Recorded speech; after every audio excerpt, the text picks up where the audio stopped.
Hello sir. Sir, আপনি আমাকে যে চিপটা দিয়েছিলেন ওটা ক্র্যাক করা একটু ডিফিকাল্ট হয়ে পড়ছে। মানে? স্যার, এই চিপটা আমাদের কোনো প্রফেশনালকে দিতে হবে, যারা cyber crime related problem solve করে, বা কোনো প্রফেশনাল হ্যাকারকে। গার্গী, তুমি জানো যে এই কথাটা যদি অন্য কেউ জানে তাহলে আমি তোমাকে... তাহলে আপনি আমাকে গুলি করবেন। আই নো স্যার, কিন্তু ওই চিপে কি আছে সেটা জানার জন্য আমাদের একজন এক্সপার্টের হেল্প নিতেই হবে, কারণ চিপটা করাপ্টেড হয়ে পড়েছে। স্যার, আপনি এত বিশ্বাস করে আমাকে কাজটা দিয়েছেন। I will not make you regret it sir. আপনার বিশ্বাস ভঙ্গ করব না আমি স্যার। ঠিক আছে, এরকম কেউ আছে যার উপর তুমি ভরসা করতে পারো? হ্যাঁ স্যার, একজন আছে। আমি ওর উপর নিজের চেয়েও বেশি ভরসা করি। কিন্তু একটা কথা মনে রেখো, তোমাদের দুজনের প্রাণ সংশয় হতে পারে। সিআইডির জন্য সব করব স্যার। হ্যালো? হ্যাঁ জ্ঞান, কোথায়? ঠিক আছে, আমি এক্ষুনি আসছি।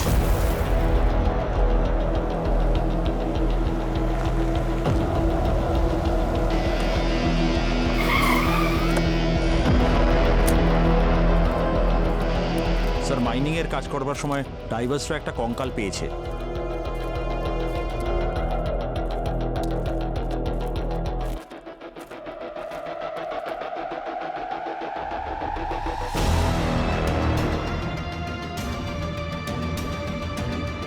এটা কি ব্যাপার? এই কঙ্কালটা চেয়ারের সঙ্গে বাঁধা আছে।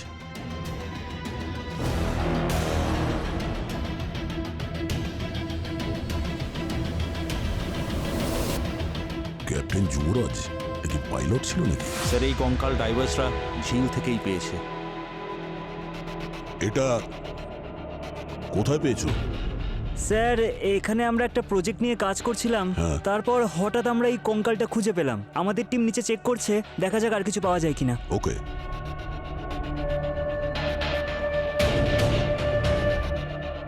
Sir,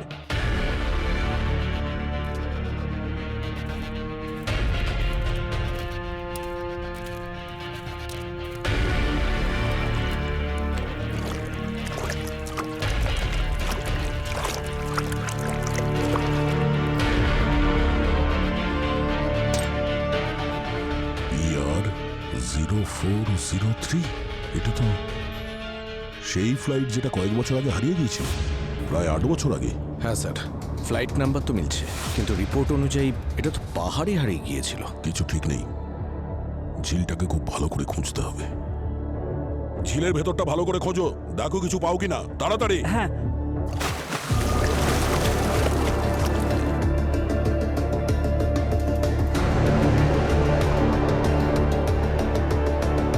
Side, please. Side. Yes, please. Yes.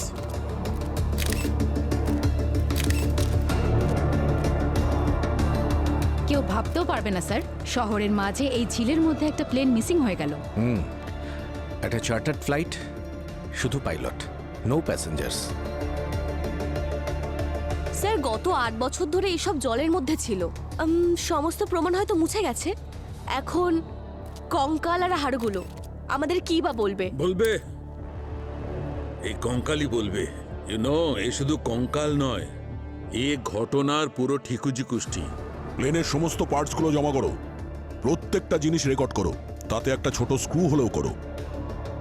Sir, কি মনে হয় আপনার, এটা কোনো দুর্ঘটনা নাকি ষড়যন্ত্র করে করা হয়েছে? প্রত্যেকটা জিনিস ভালো করে দেখা যাক, তাহলেই বোঝা যাবে যে এটা দুর্ঘটনা না কারো ষড়যন্ত্র। স্যার, হ্যাঁ,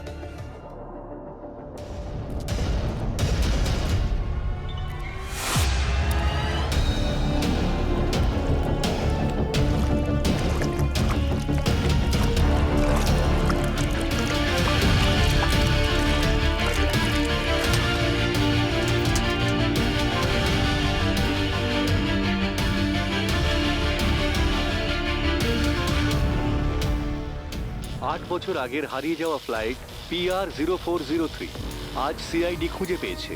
সিআইডি দাবি এটা কোনো দুর্ঘটনা ছিল না। সিআইডি এটা সন্ধান করার চেষ্টা করছে যে ফ্লাইটে আর কেউ ছিলেন কিনা। ব্রেকিং নিউজ, গত 8 বছর ধরে নিখোঁজ চার্টার্ড ফ্লাইট PR0403 আজ ঝিলের জল থেকে উদ্ধার হয়েছে। শুধুমাত্র পাইলটের কঙ্কাল পাওয়া গেছে, যার নাম ক্যাপ্টেন যুবরাজ বলে জানা যাচ্ছে। কিন্তু সবচেয়ে আশ্চর্যজনক ঘটনা হলো এটাই যে এখানে কোনো যাত্রীর কোনো চিহ্ন নেই। এটা কি কোনো দুর্ঘটনা ছিল নাকি অন্য কিছু? সিআইডি এবং ফরেনসিক টিম সেটাই এখন খুঁজে বের করার চেষ্টা করছে। Sir, ATV flight plan database সিস্টেমে তো PR0403 তো কোনো রেকর্ডই নেই।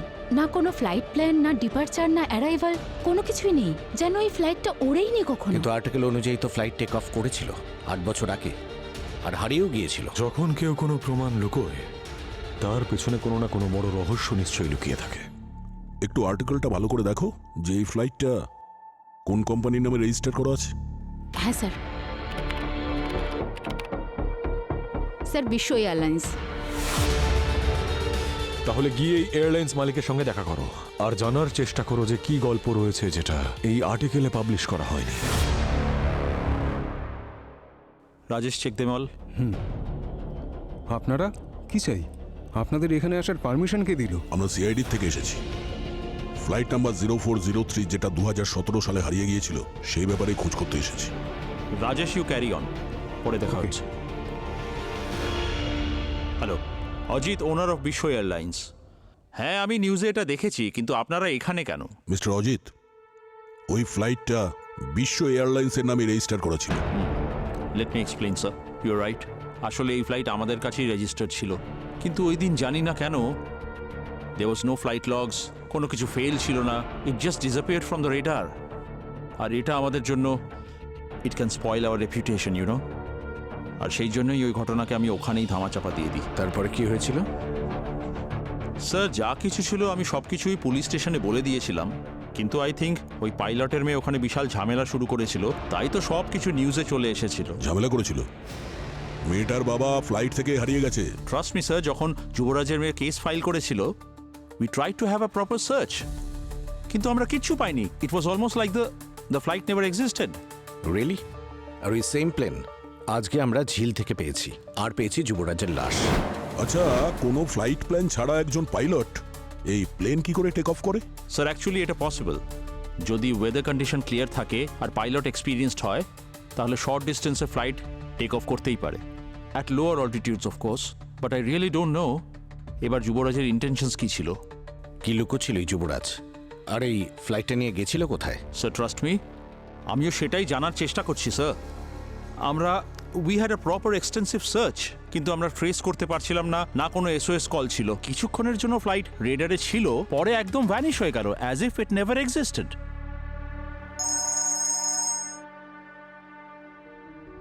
হ্যাঁ স্যার, ঠিক আছে, আমরা এক্ষুনি আসছি। ফরেন্সিক ল্যাব থেকে ফোন এসেছিল। ওই যে লাশটা পাওয়া গেছে, পাইলট যুবরাজ, হতে পারে ওর কাছে আরও কিছু প্রমাণ পাওয়া যেতে পারে।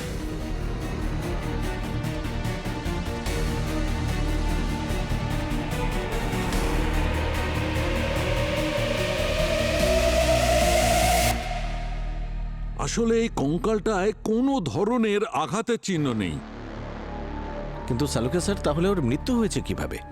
জলে ডুবে? না, এর ফুসফুসে জল ছিল না, তার মানে হচ্ছে ইনি জলে ডুবে মরেননি। ইনফ্যাক্ট ওই প্লেনটা জলে ডোবার আগেই পাইলটের মৃত্যু হয়েছিল। মানে ক্র্যাশ হওয়ার আগেই মারা গেছে? একদম। এর বডিতে কোনো রকম আঘাতের চিহ্ন নেই, না কার্ডিয়াক অ্যারেস্ট হয়েছে, না কেমিক্যাল রিয়াকশন হয়েছে, কিছু নেই। এমন মনে হচ্ছে যেন এই লোকটি এমনিই মারা গেছে, কোনো রকম কষ্ট ছাড়া, কোনো রকম আঘাত ছাড়া। সালুকে স্যার, একটা কথা বলুন, শুধু একটা কঙ্কালের থ্রু দিয়ে এত ইনফরমেশন কিভাবে পাচ্ছেন? অবনি, হাড় থেকে অনেক কিছু জানতে পারা যায়। ইনফ্যাক্ট হাড় কখনো কখনো মানুষের থেকেও বেশি কথা বলে। যে কোনো ধরনের কোনো পুরনো ফ্র্যাকচার, যে কোনো ধরনের কোনো হাড়ে আঘাত থাক, কোনো কেমিক্যাল রিয়াকশন হোক, কোনো ধরনের নিউরোটিক প্রবলেম হোক, কার্ডিয়াক অ্যারেস্ট হোক, যা কিছু, হাড়ের মধ্যে সব কিছু জমা থাকে। শুধু সেখানে জিজ্ঞেস করার লোক দরকার। ইনফ্যাক্ট ডায়াটম অ্যানালিসিস হচ্ছে ফরেনসিক সায়েন্সের খুব বড় একটা অংশ। মনে করা যাক যে কোনো জীবন্ত মানুষ জলের মধ্যে ডুবে যাচ্ছে, জলে ডুবে মারা গেলে জল ওর ফুসফুসে ঢুকে যাবে, আর ফুসফুস থেকে ব্লাড স্ট্রিমে চলে যায়। আর তারপর তার সমস্ত অঙ্গে চলে যায়। আর এই জলের কারণে ডাটম, এই মাইক্রোস্কোপিক ছোট ছোট অ্যালিগেন, এগুলো জলের সঙ্গে ওর সারা অঙ্গে জমা হয়ে যায়।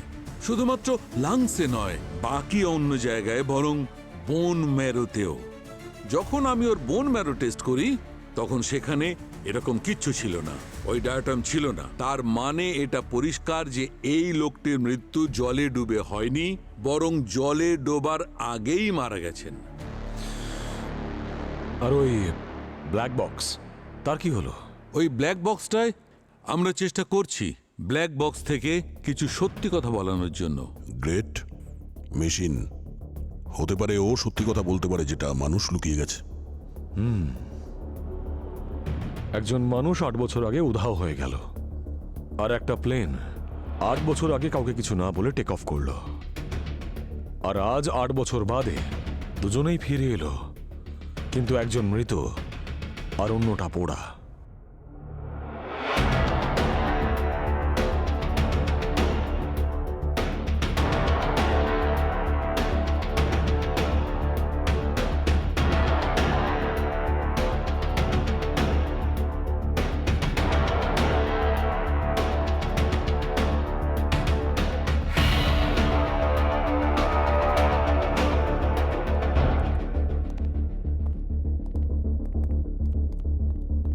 স্যার স্যার একটা অডিও ফাইল রিকভার করা হয়েছে এই ব্ল্যাক বক্স থেকে। স্যার প্লেন ক্র্যাশ হওয়ার কিছুক্ষণ আগে রেকর্ডিং, এটা শুনুন স্যার। আমারও চাই হাফ। কি হচ্ছে আমার, কি হচ্ছে আমার?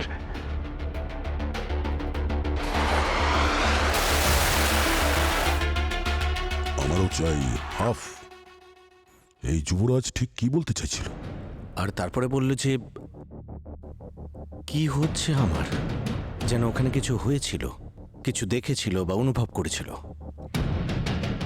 স্যার হয়তো কোনো ইউএফও দেখে নিয়েছে। Sorry sir. আর কি অন্য কেউ ছিল ওই প্লেনে? হ্যাঁ, কেউ তো নিশ্চয়ই ছিল, না হলে এই পাইলট পাগল হয়ে নিজের সঙ্গে তো আর কথা বলছে না। মানে কোনো প্যাসেঞ্জার ছিল, এক কিংবা হতে পারে একের থেকে বেশি। আমাদের ওই হ্যাঙ্গারে যেতে হবে যেখান থেকে এই ফ্লাইটটা টেক অফ করেছিল। হয়তো কেউ ওখানে কিছু দেখেছিল, কারোর মুখ, কোনো প্যাসেঞ্জার বা কোনো ট্যুরিস্ট, কিংবা এমন কেউ যে কখনোই চাইছিল না যে ফ্লাইটটা যেন ফিরে আসে। উত্তরটা ওখানেই লুকিয়ে আছে দয়া, যেখান থেকে এই ফ্লাইটটা টেক অফ করেছিল 8 বছর আগে।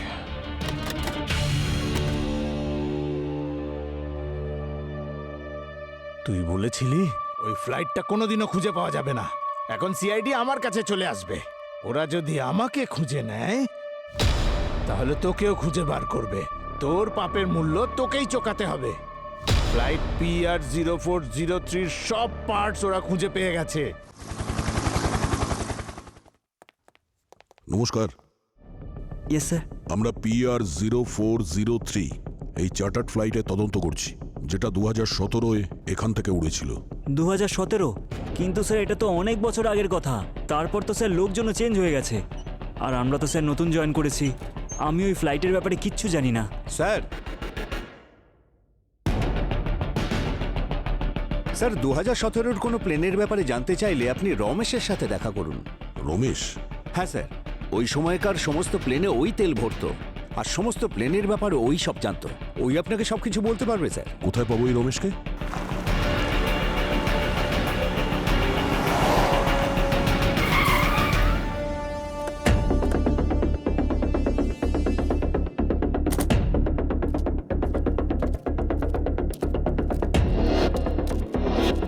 শোনো ভাই, আচ্ছা এই রমেশ যে বিশ্ব এয়ারলাইন্সে কয়েক বছর আগে কাজ করতো, কোথায় পাবো ওকে? ওই যে সামনের বাড়িটা। এই বাড়িটা? হ্যাঁ, ওই ব্লু বাড়িটা। Thank you.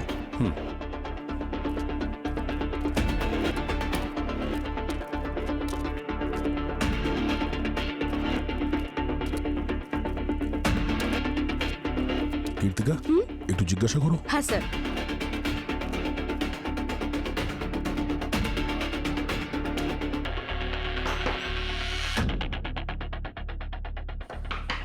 রমেশ?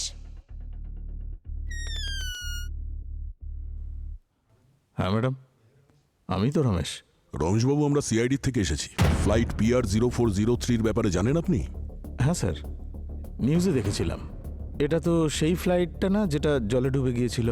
সেদিন আমি ওই ফ্লাইটটায় ফুয়েল ভরেছিলাম। পাইলট বলল যে অথরিটির সঙ্গে কথা হয়ে গেছে আর ফ্লাইটের জন্য পারমিশনও হয়ে গেছে। আমরা তো আপনাকে বেশি কিছু জিজ্ঞাসা করিনি, আর আপনি তোতা পাখির মতন বলতে শুরু করলেন। সিআইডির নাম শুনে যে কেউই তো তোতার মতো বলবে, তাই না? আচ্ছা, তাহলে আপনি চেক করেননি কেন যে ফ্লাইট প্ল্যান ফাইল হয়েছে কিনা? ওই কাজটা আমার ছিল না স্যার।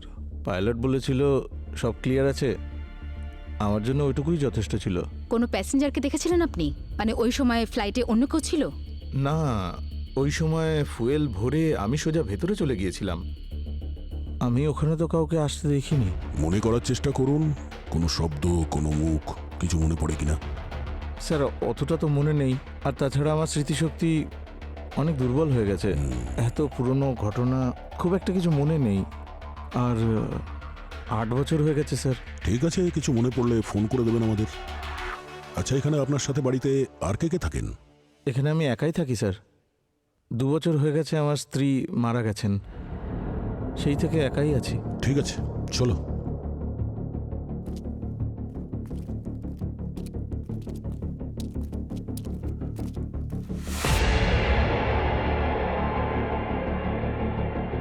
এ আমাদের কাছে কিছু লুকোচ্ছে। এ সত্যি কথা বলছে না। এর চোখের ভাষা আর মুখের ভাষা এক কথা বলছে না।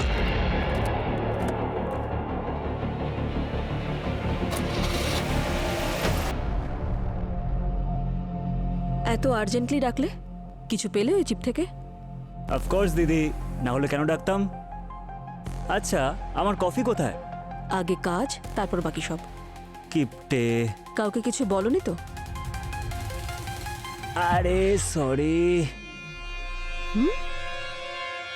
গুলি করে দেব। মজা করছি তো। এমনিতে তুমি তো ডক্টর, তোমার কাজ মেরে ফেলা নয়, বাঁচানো। প্রথমে মারবো, তারপর পোস্টমর্টমের সময় গুলি বের করে দেবো। মরবে তো আমার শত্রু দিদি। এটা শোনো।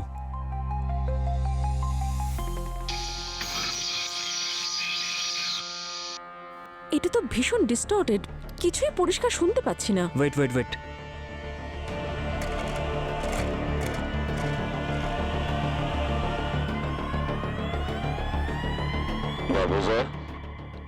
এক মিনিট, রিভাইন্ড করো।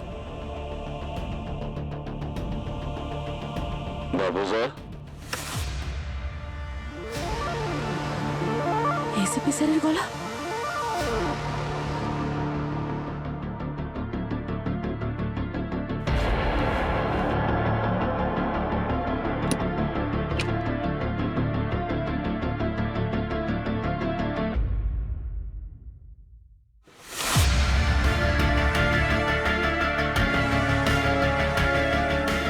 ভাবছে হয়তো সিআইডি কে মিথ্যে বলে বেঁচে গেছে।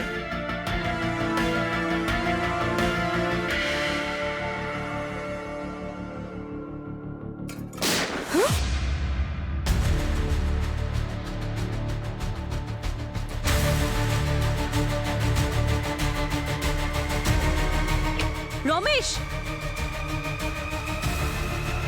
রমেশ, রমেশ,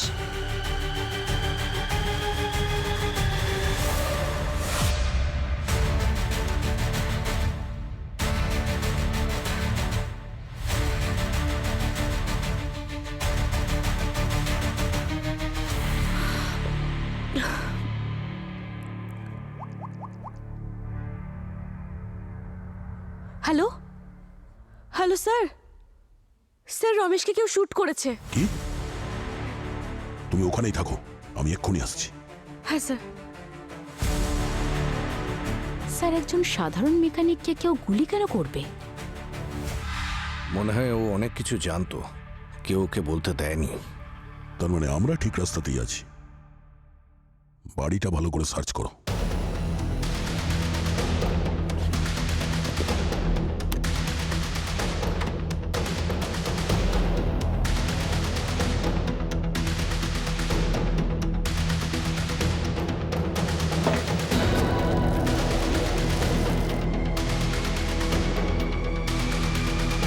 স্যার, স্যার একটা ফোন পেয়েছি চালের ড্রামে। হয়তো এটা রমেশের। চালের ড্রামে?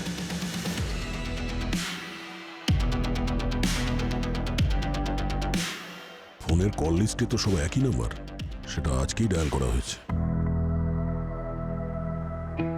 আপনি যে নম্বরে ডায়াল করেছেন সেটি এখন সুইচ অফ আছে। ওই ফোনটা সুইচ অফ করা আছে। এই ফোন থেকে এই নাম্বারে কল করা হয়েছিল, সেটাও আজকে। আর তারপরে এই রমেশের মৃত্যু হলো। কোনো কানেকশন তো আছে। আর এখন এই নাম্বারটা সুইচ অফ আসছে। জানতে হবে এই নাম্বারটা কার নামে রেজিস্টার করা আছে। স্যার আমি তো প্রথমেই আপনাদের সমস্ত ইনফরমেশন দিয়ে দিয়েছিলাম। হ্যাঁ দিয়েছিলেন, কিন্তু পুরোটা নয়। তার মানে হলো গিয়ে আরো কিছু ইনফরমেশন আছে। এই নম্বরটা দেখুন, চিনতে পাচ্ছেন? নো, এটা কার নাম্বার? এই নম্বরটা আপনার কোম্পানির নামে রেজিস্টার করা আছে, আর আপনি জানেন না? দেখুন স্যার, আমাদের কোম্পানিতে অনেক এমপ্লয়িজ আছে, কেউ ডকুমেন্টস ইউজ করেছে হয়তো, কিন্তু ব্যাপারটা কি? এটা আমরা রমেশের বাড়ি থেকে পেয়েছি। এ হলো সেই যে PR0403-তে ফুয়েল ঢেলেছিল 2017-তে, যে ফ্লাইটটা হারিয়ে গিয়েছিল। আর এই নাম্বার থেকে শেষ কল এখানে গিয়েছিল, কিন্তু আমরা যখন ফোন ট্রাই করি কোনো রেসপন্স পাইনি। আমরা এটা জানতে চাইছি যে এই ফোন নম্বরটা কার, যে কালকে কল করেছিল। I see, please follow me, please this way. আমি এমপ্লয়ি ডেটাবেস চেক করে বলছি। Excuse me.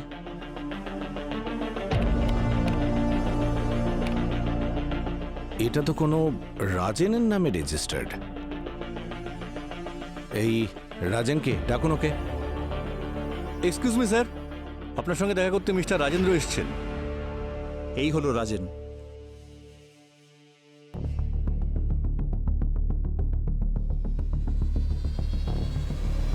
রাজেন,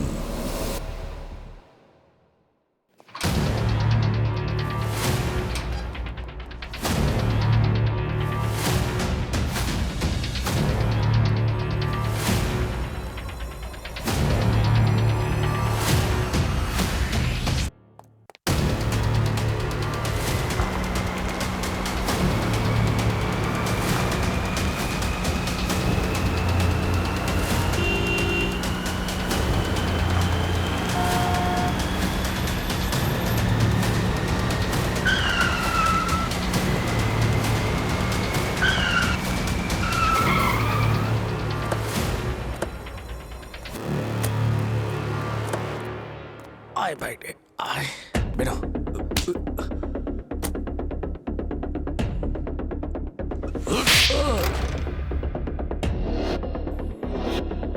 তাহলে তুই সকলের মাস্টার মাইন্ড? আমি কিছু করিনি স্যার, আমি শুধু ওদেরকে ফ্লাইট চালানোর পারমিশন দিতাম, বিনা ফ্লাইট প্ল্যানে। বিনা ফ্লাইট প্ল্যানে? হ্যাঁ, কার কথায় তুই করেছিস এগুলো? টাকা ভালোই পাওয়া যেত। ভালো টাকা পেতিস, আর সেটাই তো জানতে চাইছি, লোকটাকে শিগগির বল। ওরা খুব পাওয়ারফুল লোক স্যার। সেসবের চিন্তা তুই করিস না, তুই শুধু নাম বল, নাহলে এমন জায়গায় পৌঁছে দেবো তুই নিজের নাম ভুলে যাবি, বুঝেছিস? বল। আপনারা আমার সম্পূর্ণ সুরক্ষার ব্যবস্থা করতে পারবেন তো স্যার? হ্যাঁ বল। 3 জন লোক ছিল, রাকেশ, মিতালি আর ওই অরবিন্দ। ওরা ওরা প্রায়শই চার্টার্ড ফ্লাইটে যেত, আমাকে অনেক টাকা দিত, আমি শুধু ওদের পারমিশন করে দিতাম। তারপর ওরা কোথায় চলে গেল আর ফিরে আসেনি। আমি ভেবেছিলাম ওরা ঝিলে ডুবে গিয়ে মারা গেছে। কারোর মুখ মনে আছে? না, ওই সামনাসামনি হয়নি তো কখনো। তো টাকা বাড়িতেই পৌঁছে দিত। হ্যাঁ, কিন্তু ওরা আমার সম্পর্কে সবকিছুই জানতো। তুই এখন জেলে যা, তোর জন্য সুরক্ষিত জায়গা ওটাই। আরে না স্যার, জেলে। স্যার স্যার আমার কথা শুনুন স্যার। স্যার। সচিন, ওই 3 জনের ব্যাপারে খোঁজ নিতে হবে। এই অরবিন্দ, মিতালি আর তৃতীয় নামটা কি বললো? রাকেশ। রাকেশ, খোঁজ নিতে হবে আসলে এরা কে। আর যদি সত্যি এই 3 জনের মৃত্যু ঝিলে ডুবে হয়, তাহলে কিন্তু ওদের লাশ কেন পাওয়া গেল না? যেমন এই ক্যাপ্টেন যুবরাজের কঙ্কাল পেয়েছি, প্লেনের পার্টসগুলো পেয়েছি। স্যার, ঝিলের তল্লাশি তো পুরোপুরি হয়েছিল, হতে পারে লাশটা বয়ে অন্যদিকে চলে গিয়েছিল। এটাও তো হতে পারে যে ওই ক্র্যাশে এই 3 জন ছিলই না। হতে পারে তো। বা হয়তো এই পুরো ডুবে যাওয়ার প্ল্যানটা জেনে বুঝেই করা হয়েছিল, যে কারণে যুবরাজকে নিজের প্রাণ হারাতে হলো আর বাকি 3 জন প্যারাশুট ছাড়াই অন্য কোথাও ল্যান্ড করেছিল। স্যার হয়তো যুবরাজ সেই মানুষ যে এই 3 জনের খবর দিতে পারে। হতে পারে যুবরাজের মেয়ে কিছু জানে, ওর সাথে কথা বলতে হবে। আর যদি যুবরাজ এই 3 জনের সঙ্গে যুক্ত থাকে তাহলে ও মেয়েকে নিশ্চয়ই কিছু বলেছিল। অবনি, এই প্যারাশুটের অ্যাঙ্গেলটাও ফাইন্ড আউট করো, হয়তো কোনো ক্লু পাওয়া যাবে এখান থেকে। শালিনী দেবী, আপনি রাকেশ, মিতালি আর অরবিন্দকে চেনেন? না স্যার, কারা এরা? কখনো নামও শোনেননি? না। এই 3 জন ওরাই যারা ওই চার্টার্ড ফ্লাইটে PR0403-তে ট্রাভেল করতেন, যার পাইলট আপনার বাবা ছিলেন। ওকে। আমাদের সন্দেহ যে ওরা 3 জন কোনো বেআইনি কাজের সাথে যুক্ত। হয়তো আপনার বাবাও ওদের সাথে যুক্ত। হোয়াট? আপনি কি জানেন কি বলছেন? স্যার, আমার বাবা একজন অনেক বড় ডিসিপ্লিনড অফিসার ছিলেন। উনি 20 বছর ধরে ফ্লাইং করেছেন, সব নিয়ম পালন করেছেন, সব রুলস ফলো করেছেন। আচ্ছা, সমস্ত রুলস ফলো করতো? তাহলে কোনো ফ্লাইটের প্ল্যান ছাড়াই কিভাবে নিয়ে চলে গেলেন? উনি ফ্লাইট প্ল্যান না করে কিছুতেই ফ্লাইট টেক অফ করতেন না। স্যার, আপনার কথা মতো সেই দিন, অর্থাৎ 8 বছরের পুরনো সব স্যাটেলাইট ফুটেজ চেয়েছি। স্যার সেই সময় বেশি স্যাটেলাইট ছিল না, কিন্তু হ্যাঁ ওয়েদার ডিপার্টমেন্টের স্যাটেলাইট ছিল, তাই আমরা থার্মাল আর ইনফ্রারেড ডেটা চেক করেছি। ওকে, কি জানতে পেরেছো? স্যার, ক্র্যাশ হওয়ার কিছু আগে 3টে মানুষেরই মতো দেখতে অবয়ব প্লেন থেকে বিচ্ছিন্ন হতে দেখা গেছে। মানে 3 জন প্লেন থেকে লাফিয়েছিল প্যারাশুট নিয়ে? একদম স্যার। আর তারপরে সোজা জঙ্গলে ওরা ল্যান্ড করেছে, যেটা ঝিল থেকে একটু দূরে। তার মানে এই 3 জন প্লেনে মরার জন্য নয়, প্লেনের হাত থেকে বাঁচার জন্য প্লেনের মধ্যে ছিল। হ্যাঁ স্যার, এই প্লেন ক্র্যাশটা তো শুধু একটা অজুহাত ছিল, আসল উদ্দেশ্য তো ছিল আত্মগোপন করা। আর ওই পাইলটকে অকারণে নিজের জীবন দিতে হলো। Sir, good job guys. Thank you so much sir. আরেকটা কথা স্যার, জঙ্গলের আশেপাশে সবার সাথে কথা বলেছি আমরা। ওদের কথা অনুযায়ী লোকাল পুলিশ সেদিন কিছু পেয়েছিল, অর্থাৎ 8 বছর আগে। যেমন স্যার, পুড়ে যাওয়া স্যাটেলাইট ফোন আর কিছু পুড়ে যাওয়া প্যারাশুট।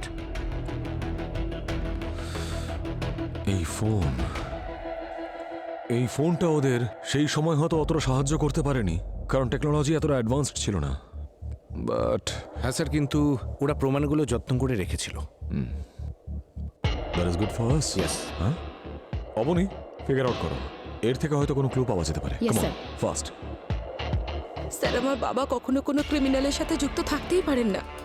যাওয়ার আগে উনি এই কথাটা বলছিলেন যে সবকিছু নতুন, ক্লায়েন্ট নতুন, কিছু হলে প্যাসেঞ্জার লিস্ট অবশ্যই চেক করিস। উনি নিজে ভয় পেয়েছিলেন স্যার, আর আপনারা বলছেন কিনা উনি এটার সঙ্গে যুক্ত। স্যার, আপনাদের কাছে একটা রিকোয়েস্ট, আমার বাবার কোনোভাবে বদনাম করবেন না। ওনার সঙ্গে কি হয়েছে এই সত্যিটা সবাইকে জানতে দিন প্লিজ। আমরা ওটাই জানতে চাই শালিনী দেবী, সত্যিটা। স্যার পেয়ে গেছি। কি পেয়েছো? স্যার একটা নাম্বার রিকভার করা হয়েছে। স্যাটেলাইট ফোন থেকে এই নাম্বারে শেষ কল করা হয়েছিল, আর ডেট সেই দিনেরই যেদিনকে প্লেন ক্র্যাশ হয়েছিল। হতে পারে যে এই নাম্বারটা থেকেই আমরা সব সত্যি জানতে পারবো। দেখো এর থেকে কি ইনফরমেশন পাওয়া যায়। Yes sir. স্যার, এই নাম্বারটা তো কোনো প্রাইভেট ক্লিনিকের নাম্বারে রেজিস্টার, আর ক্লিনিকের নাম জনসেবা ক্লিনিক। শহরের বাইরে একটু দূরে আছে এই ক্লিনিকটা। স্যার, এই ক্লিনিকের হিস্ট্রি ভালো নয়। তার মানে? স্যার, এখানে রেডও হয়েছিল। কি ধরনের রেড? ইললিগাল মেডিসিনস, নকল আইডেন্টি ট্রিটমেন্টস, আর স্যার বিনা লাইসেন্সে সার্জারিও করা হয়েছে এখানে। মনে হচ্ছে এটা শেডি সেটআপ। হতে পারে যে ক্র্যাশের পরে এটা 3 জনের হাইড আউট প্লেস ছিল। হতে পারে স্যার। ক্রাইম করার জন্য পারফেক্ট জায়গা বেছে নিয়েছে, আর লুকিয়ে রাখার জন্য।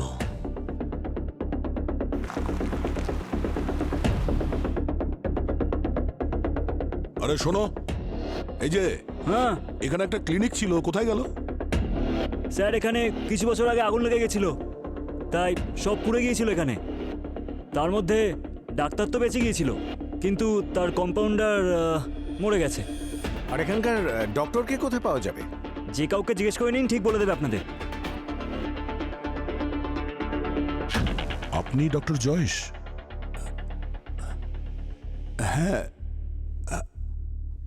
আপনারা কারা? ডক্টর, আমরা সিআইডির লোক। সিআইডি? ডক্টর, আপনার এই মুখের অবস্থা এরকম কি করে হলো? কয়েক বছর আগে আমার ক্লিনিকে আগুন লেগেছিল, তাতে আমার ক্লিনিকও পুড়ে যায়, আমিও পুড়ে যাই। আমরা আপনাকে কিছু জরুরি প্রশ্ন করতে চাই। করুন। যদি আপনার মনে থাকে তো একটা চার্টার্ড ফ্লাইট হারিয়ে গিয়েছিল 2017-তে। ওই চার্টার্ড ফ্লাইটে কিছু প্যাসেঞ্জার ছিল যাদের আমরা সন্দেহ করছি যে তারা বেঁচে আছে। 8 বছর আগে ওরা আপনার ক্লিনিকে কল করেছিল। ফ্লাইটটা হারিয়ে যাওয়ার আগে কিছু মনে করতে পারছেন আপনি? আমি কি করে ভুলে যাব ওই লোকগুলোকে? ওরাই আমার ক্লিনিকে আগুন লাগিয়েছিল, সবকিছু ধ্বংস করে দিয়েছে আমার। কিন্তু ডাক্তারবাবু, আপনিও তো অনেক উল্টোপাল্টা কাজ করেছেন, আর খারাপ কাজের ফল সবসময় খারাপই হয়। আপনিও ইল্লিগাল সার্জারি করেছেন, আমি জানি। এই সবই আমার খারাপ কাজের পরিণতি। কারা ছিল ওরা? কজন ছিল আর কি কারণে এসেছিল? স্যার, ওরা 3 জন লোক ছিল। আমি প্লাস্টিক সার্জারি করে ওদের চেহারা বদলে দিয়েছিলাম। এর মধ্যে কারোর মুখ মনে আছে? সেই ব্যাপারে কিছু বলতে পারবেন? মুখটা ঠিক মনে পড়ছে না, তবে হ্যাঁ, সার্জারির আগে আমি ওদের আগের রিপোর্ট দেখেছিলাম। ওদের কারোর একজনের পায়ের মধ্যে লোহার রড ঢোকানো ছিল। লোহার রড? কে ছিল তার ব্যাপারে আপনি বললেন যে ওই পেশেন্টের রিপোর্ট ছিল আপনার কাছে। ওই রিপোর্টটা আছে আপনার কাছে এখন? হ্যাঁ আছে স্যার, ওদিকের ওই আলমারিতে আমি ফাইল রেখে দিয়েছি। আপনারা দেখুন, যদি ওর মধ্যে থেকে কিছু পেয়ে যান আপনারা। ঠিক আছে, আমরা দেখছি। Thank you.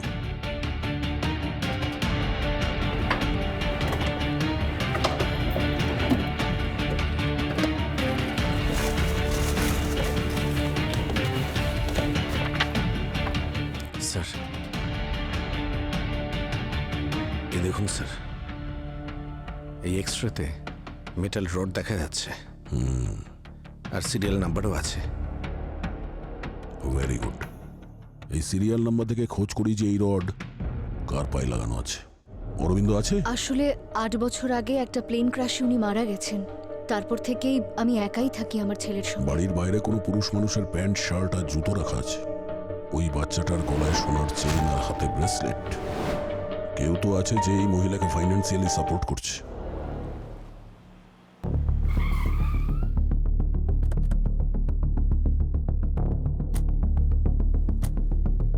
স্যার, এটাই অরবিন্দুর বাড়ি। যেটা সিরিয়াল নাম্বার রডের থেকে পেয়েছিলাম সেখানে অ্যাড্রেসটা ছিল সিটি হসপিটাল থেকে।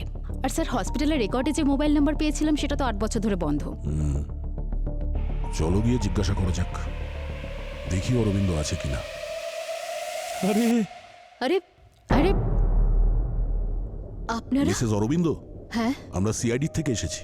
আমরা আপনার হাজব্যান্ড মিস্টার অরবিন্দর সঙ্গে কথা বলতে চাই। হ্যাঁ বলুন। অরবিন্দ আছে? না, উনি তো নেই। কেন? কোথায় গেছেন উনি? আসলে 8 বছর আগে একটা প্লেন ক্র্যাশে উনি মারা গেছেন। তারপর থেকে আমি একলাই থাকি আমার ছেলের সঙ্গে।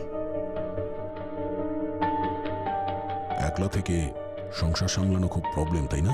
হ্যাঁ, তা তো অবশ্যই,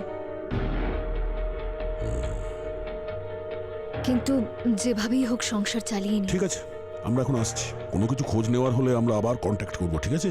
হ্যাঁ স্যার। Thank you. চল। বাই।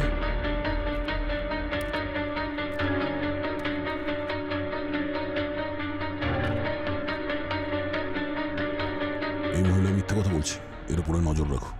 কেন স্যার? কথা বলে তো ঠিকই মনে হলো। কথায় ওই দেখো, বাড়ির বাইরে কোনো পুরুষ মানুষের প্যান্ট, শার্ট আর জুতো রাখা আছে। ওই বাচ্চাটার গলায় সোনার চেইন আর হাতে ব্রেসলেট। কেউ তো আছে যে এই মহিলাকে ফাইন্যান্সিয়ালি সাপোর্ট করছে। একটা কাজ করো, এর মোবাইল ফোনের স্টেটমেন্ট বার করো, আর ব্যাংক স্টেটমেন্টও। Yes sir. জানতে পারবো কি আছে এসবের পেছনে। চলো।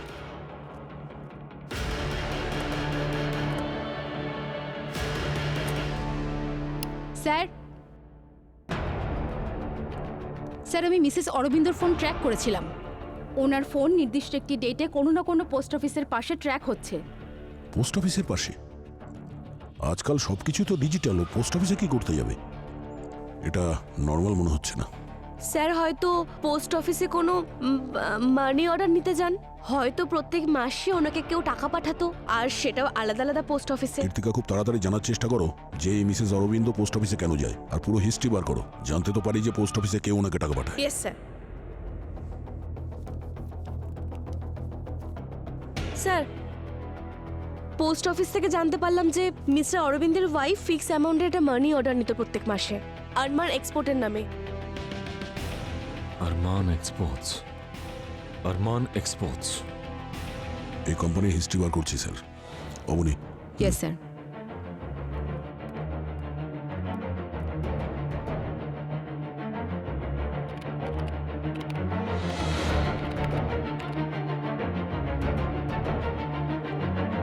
স্যার, স্যার এই কোম্পানিটা 8 বছর আগেই রেজিস্টার হয়েছিল। এর ওনারের নাম আরমান, কিন্তু স্যার এর আগে এই কোম্পানির কোনো রেকর্ড নেই। এমনকি 8 বছর আগে এই আরমানের কোনো এক্সিস্টেন্সও ছিল না। 8 বছর আগে প্লেনটা ক্র্যাশ করেছিল। 8 বছর আগে কোম্পানিটাও রেজিস্টার হয়েছিল।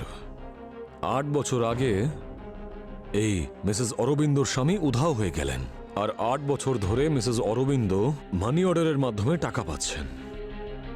8 বেশ ইন্টারেস্টিং নম্বর। এই 8 সবাইকে সংযুক্ত রেখেছে। যাকে মিট করা যাক ওই আরমানের সঙ্গে। মুখটা হয়তো পাল্টে গেছে, কিন্তু ওর অ্যাকশনস নয়। হয়তো আজও খুঁড়িয়ে হাঁটে এই আরমান ওরফে অরবিন্দ।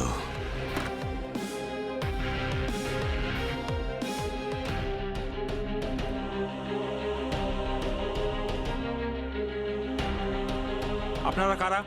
আর এখানে কি হচ্ছে? আরমান, আমরা সিআইডি থেকে এসেছি। আপনার কাছে কিছু প্রশ্ন জিজ্ঞাসা করব। সিআইডি? কিন্তু আমি কি করেছি?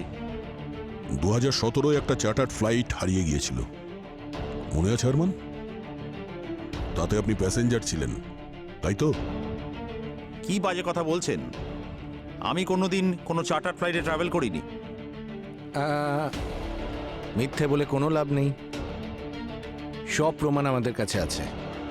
কিন্তু হ্যাঁ, যদি সত্যি বলেন তাহলে শাস্তিটা একটু কম হতে পারে।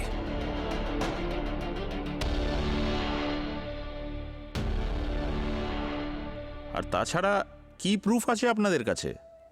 আপনার পা।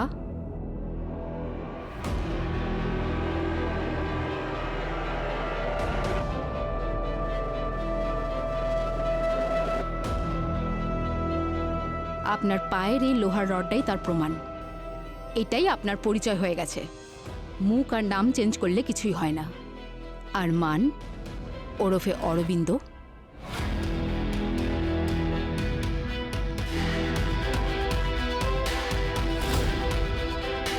আর কোনো প্রমাণ চাই নাকি তোমার অন্য পায়েরও ব্যবস্থা করে দেবো? হ্যাঁ, এখন তাড়াতাড়ি বল, বাকি দুজন কারা ছিল আর এখন কোথায় আছে?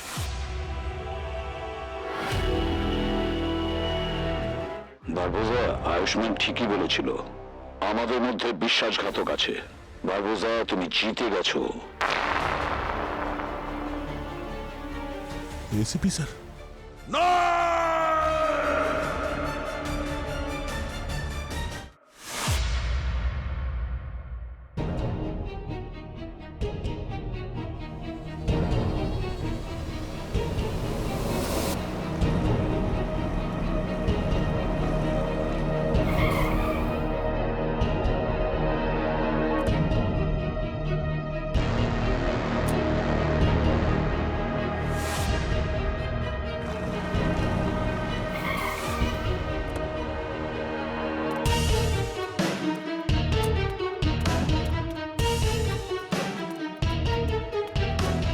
আরমান, এসব কি?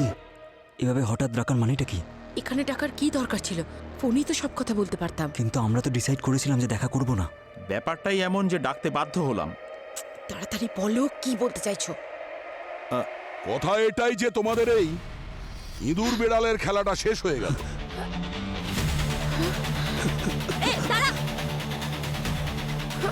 অনেক পালিয়ে নিয়েছো, আর পালিয়ে কিচ্ছু হবে না। চলো চল। মানছি তুমি ওদের দুজনকে ধরার জন্য আমাদের সাহায্য করেছো, কিন্তু এর মানে এই নয় যে তুমি খুব সহজে বেঁচে যাবে, বুঝেছো? শালিনী দেবী, আপনি এখানে? আপনি তো সেদিন ওই থানার ভেতরে খুব ঝামেলা করছিলেন যেদিন আপনার বাবা হারিয়ে গিয়েছিলেন। হ্যাঁ, আপনি এদের সাথে আছেন? আমি শালিনী নই, মিতালি। ওই মেয়েটা ভীষণ ঝামেলা করেছিল, কেস রিওপেন হওয়ার চান্স ছিল।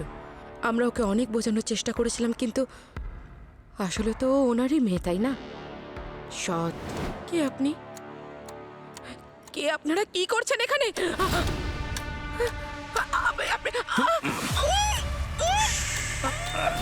আওয়াজ নয়, বলেছিলাম না মিডিয়া পুলিশের কাছে না যেতে। আগে তোর পাইলট বাবা গেল, এবার তুইও যাবি। সার্জারির পরে আমি ওর ফেসটা নিয়ে নিয়েছি, কারণ যাতে আমার উপরে কোনো দোষ না পড়ে, আর কেউ যেন না ভাবে যে বাবার সাথে সাথে মেয়ে কোথায় গায়েব হয়ে গেল। এবার পুরো ঘটনা বলো শুরু থেকে। আমরা হীরের চোরা কারবার করতাম এক জায়গা থেকে আরেক জায়গায়, বিশ্ব এয়ারলাইন্সের সেক্রেটারির সাহায্যে। আর এই জন্য তোমরা রমেশকেও মেরে ফেললে,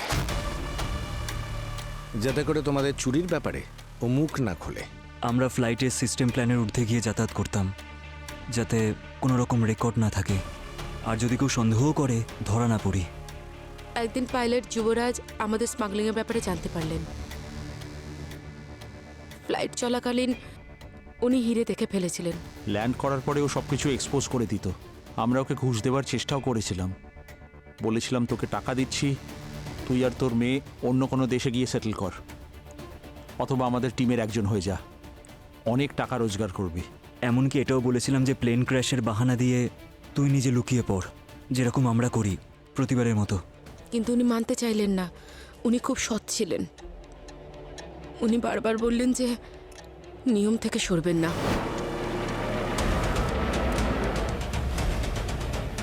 আমারও চাই হাফ। আমরা ওনার কফিতে বিষ মিশিয়েছিলাম।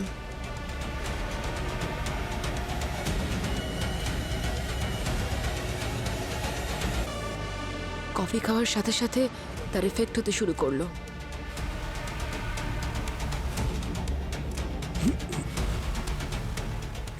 এসব কি হচ্ছে আমার? আমরা সব রকম কমিউনিকেশন সিস্টেম বন্ধ করে দিয়েছিলাম, যাতে কন্ট্রোল রুম থেকে কেউ যেন কিছু শুনতে না পায়। তারপর আমরা অটো পাইলট অ্যাক্টিভেট করে দিলাম, আর প্যারাশুটের সাহায্যে সবাই এক এক করে জাম্প করলাম, কারণ আমরা সবাই ট্রেন্ড স্কাই ডাইভার্স। সত্যি সত্যি প্লেনটা ক্র্যাশ করে গেল।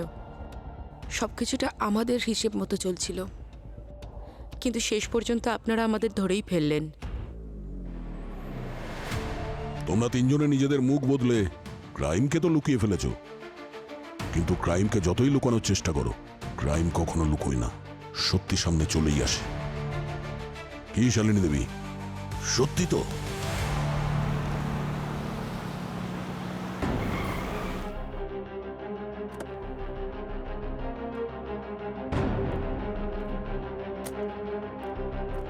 হ্যাঁ গার্গী, কিছু জানতে পারলে? হ্যাঁ স্যার, কিছু পেয়েছি, একটা অডিও ফাইল। শোনাও।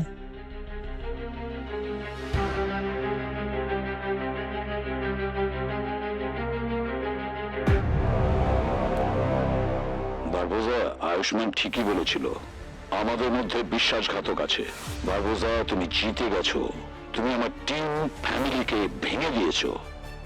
এখন আমাদের টিমে একে অপরকে আর কেউ বিশ্বাস করবে না।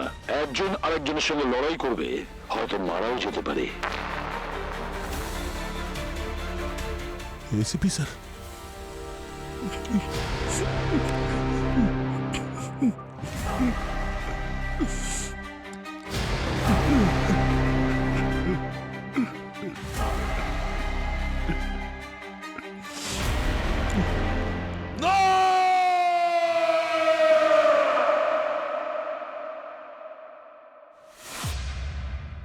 পরিস্থিতি যেমনই হোক দয়া, আমরা এক ছিলাম, এক থাকবো।